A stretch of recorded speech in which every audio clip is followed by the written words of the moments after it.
Welcome to the bold analysis, ladies and gentlemen. Today, the 4th of August, here in Nairobi, East African time, it's 23:45, quarter to midnight. I want to look at something here very critical, and I can start by first telling you to just book some time and relax, and let's listen to the politics of this country, Kenya. The Ruto-Kikuyu relationship is loosely bonded in an opaque political ambition that not even the young politicians around the DP can see. After 10 years tenure with the President Uhuru Kenyatta, William Samoei Ruto successfully whipped the short-sighted young politicians as Uhuru's destined successor.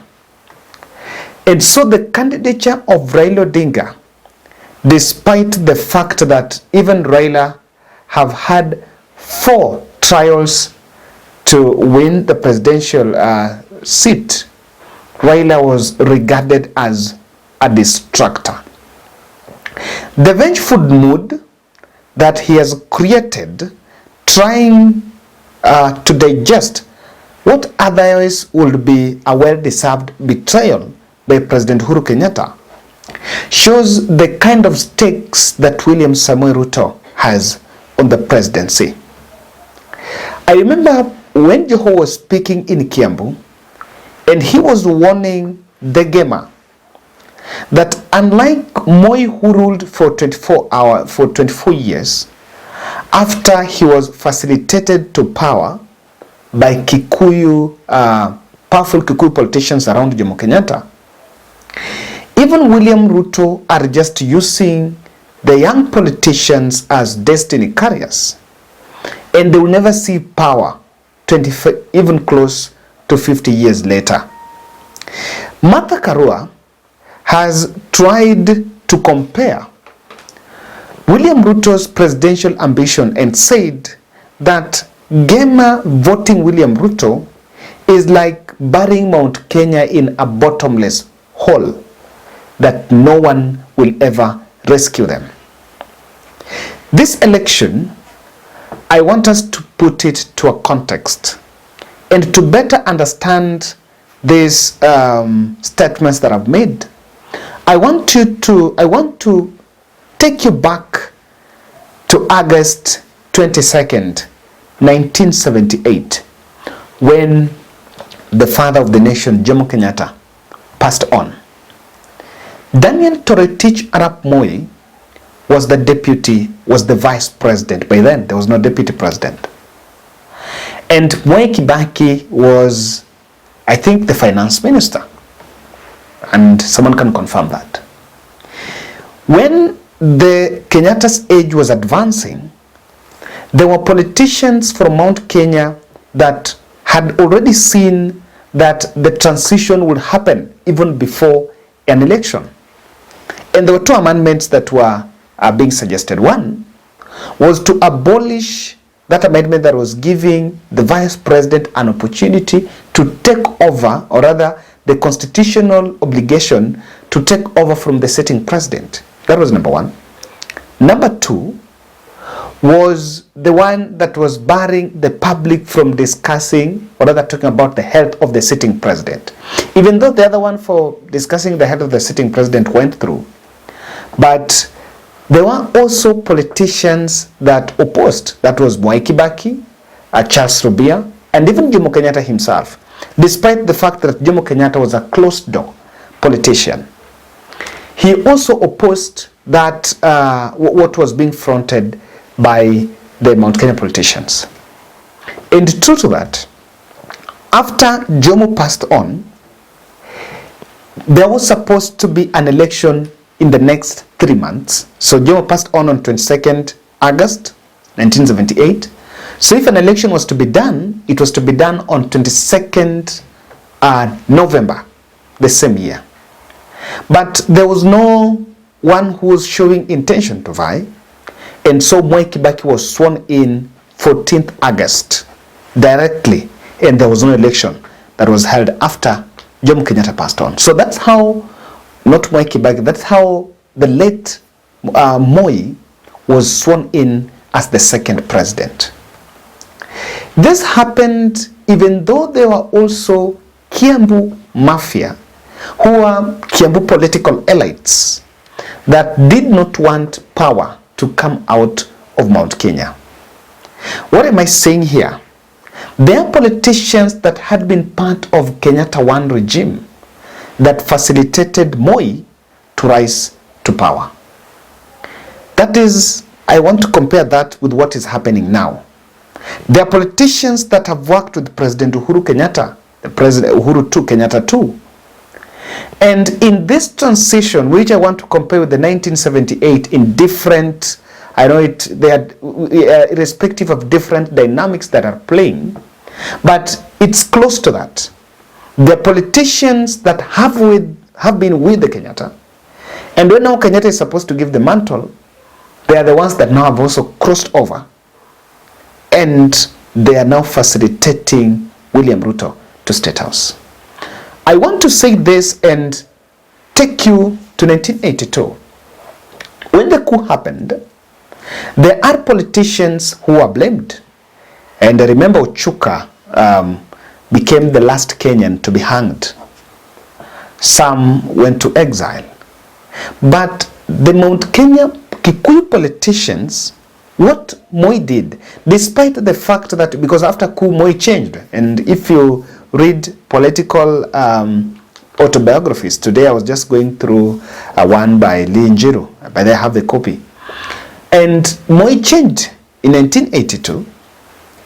I was talking to a former Makerere University high school teacher.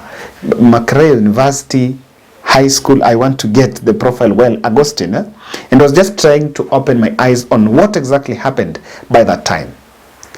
So the leaders that were from Mount Kenya that had really supported Daniel Toroitich arap Moi, and after the coup, what Moi did, Moi sized down their powers. And if you read Lee Njiru's autobiography, that is something that is really well captured there. That Moi sized down their powers, and what he did, he took them through a judicial process, then he made sure that in the public view, they were seen as traitors, then pardoned them. After that, he sized down his inner circle and remained with the loyalists like Mwai Kibaki, who worked with Moi to the very last minute when he crossed over after a repeal of Section 2A to go and form the Democratic Party, which Mwai Kibaki used to vie in 1992 general elections. Many people still believe that Mwai Kibaki was facilitated, that the exit of Mwai Kibaki from KANU to form his own party and go to the ballot was facilitated by Moi so that he could divide the opposition votes, create vibrant opposition, and divide the Kikuyu vote, because Moi and Matebo were on ballot, and on the other side, the Ford Kenya had remained with Jaramogi Oginga Odinga. So if you look at that, you will see that despite of the fact that there were some politicians, Mount Kenya facilitated Moi, but Moi took over power from there, and it ruled for 24 years.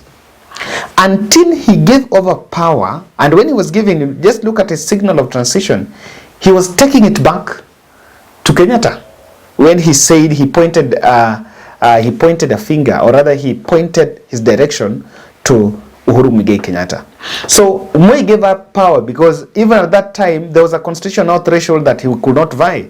But people wanted to change the constitution so that Moi could still vie, but he said no, he was going to retire. I don't think Moi just left power because, of course, now it was the right time to do that. A time was ripe for him to exit the stage.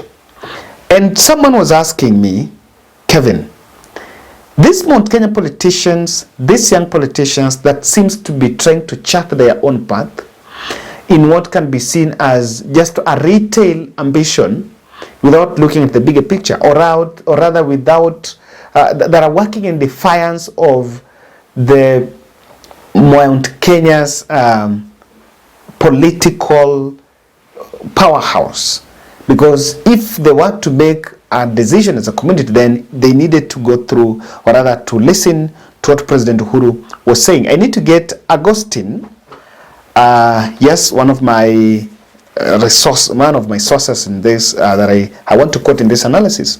He was a Makerere University Ugandan high school instructor and teacher in Kenya between 1980 to 1991.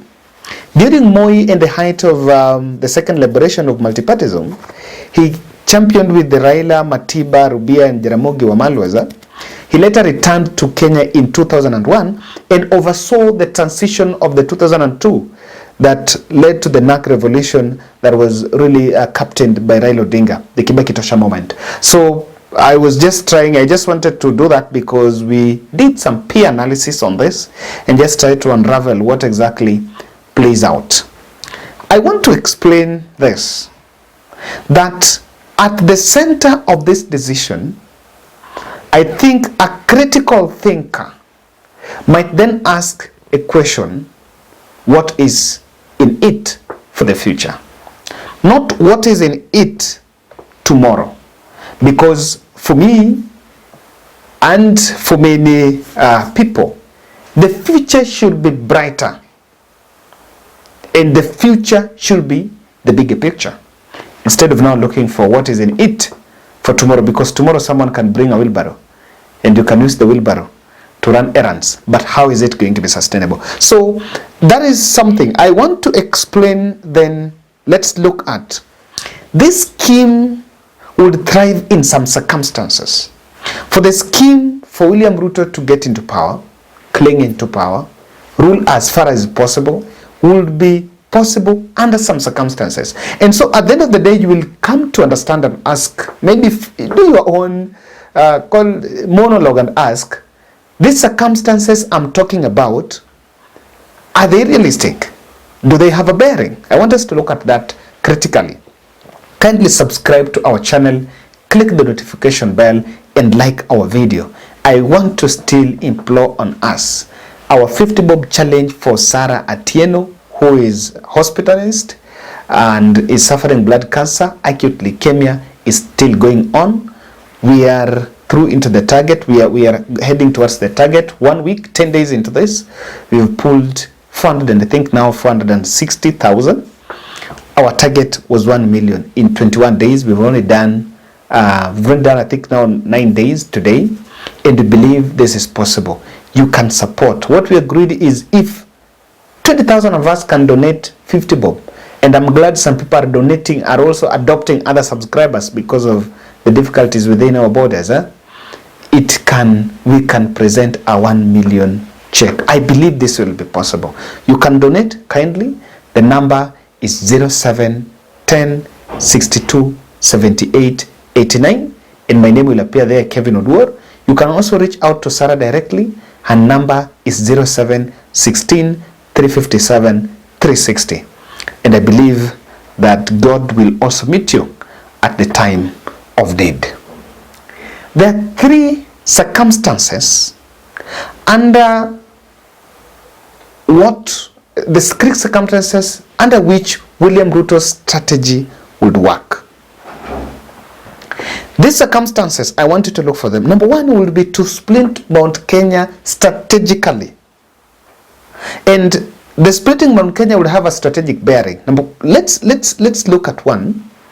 There was a time Ruto went to, I think, Tharaka Nithi, and told the Nithi team that Kithure Kindiki would take over from him and Gachagua in 2032.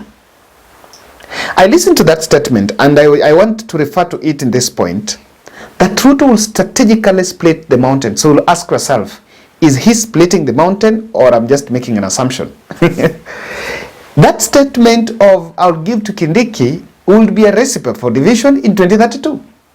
Because of course, it will bring in the politics of East and West. So one of the bearings to create those divisions will be just trigger an East or West conversation, where it says maybe he's had deputy, and this played out during the running mate nomination stage, where someone was saying we needed to go for Kindiki. Kindiki comes from East and they've been voting the West for some time. This is possible. If this division thrive, the biggest strategy will thrive in this division or even regions, where you picked a running mate from Nyeri and you left someone from Kiambu. I want to believe that to some extent even this division can be effectively executed by creating the rift within the divisions. Because what the DP is up for is to remain de facto Mount Kenya king. I don't know how that is going to be possible. I don't know whether he's going to adopt a Kikuyu name or he's going to become the next to the Maki. I don't know. Jackie can answer me that question. But then, this is how it will thrive. And for you to see that this is already a deal that is being executed, you can ask yourself, is the mountain being splitted or not? Raila knows seeing this election will be another scenario. Because post August 9th, and let's say post next week, Tuesday, August election, if Raila loses this election, he will of course start plotting for an exit plan. And an exit plan would leave him to pay less attention to opposition politics and maybe trying to look for different contingency plan on what exactly happens. And that is why I can say that DP Ruto is so much into this so that he makes sure that he inherits power from President Uhuru Kenyatta. And by the virtue of DP Ruto winning this election, it will not be on the fact that it was a popular vote, but he can go and convince the short-sighted young politicians from Mount Kenya that of course the president gracefully handed over power to him, and he will use that to tell Mount Kenya voters that he's the de facto kingpin because the president handed over power to him. So this plan, this exit plan would make William Ruto remain a man to run the show himself. Ruto is not a pushover, and not even Kalonzo, that is the only person remaining outside. He has already boxed Mudavadi and Wetangula. Gideon Moi and Kalonzo are the ones that are out. Raila would most probably, if not win, have an exit plan. And President Uhuru Kenyatta has already been left the only man standing. And after retiring, will most likely going to rest and will not have much of the influence. So Ruto's plan to cling and stick in power will most importantly see the light of the day. But then this other scenario is to embrace and plant Mount Kenya populist hustler agenda, and that will trust him to be their god. I want you to challenge me. If the hustler nation, which area was really, why is it that the hustler agenda was targeting Mount Kenya? It is in Mount Kenya where pikipikis, motorbikes were being given. It is in Mount Kenya where the cocotenes are being given so that the hawkers can hawk. It is in Mount Kenya where everything hustler was concentrated. It was concentrated there because someone was taking advantage of a misfortune or a problem. Well, the truth of the matter here is, if it is about poverty levels or if it is about access to finance, to capital, it's not an exclusive problem to Mount Kenya. The same problem Mama Mboga is suffering in Laikipia, in Nyahururu, in Nyeri, is the same problem someone is suffering in Ahero, in Kisumu, and my very small market in Ngia, Siaya. So it was customized to Mount Kenya because it's like going to bribe someone because that person is having a problem. And the situation was very dire because they had a president, and because president is outgoing, these problems are still here. He will still go, get to power, and if Ruto is to get to power, I can tell you that this hustler agenda would be skewedly implemented in Mount Kenya, so that he will go and pose as a savior, as a man that has solved their problem. To some extent, I can agree with Martha Karua that the DP Ruto's presidential bid would be one that have longer and long ambitions. Because after, if he dashes off Raila, I don't see any other challenge. Ladies and gentlemen, that is my bold. And I want to read the comments, mature discussions, conversations around this.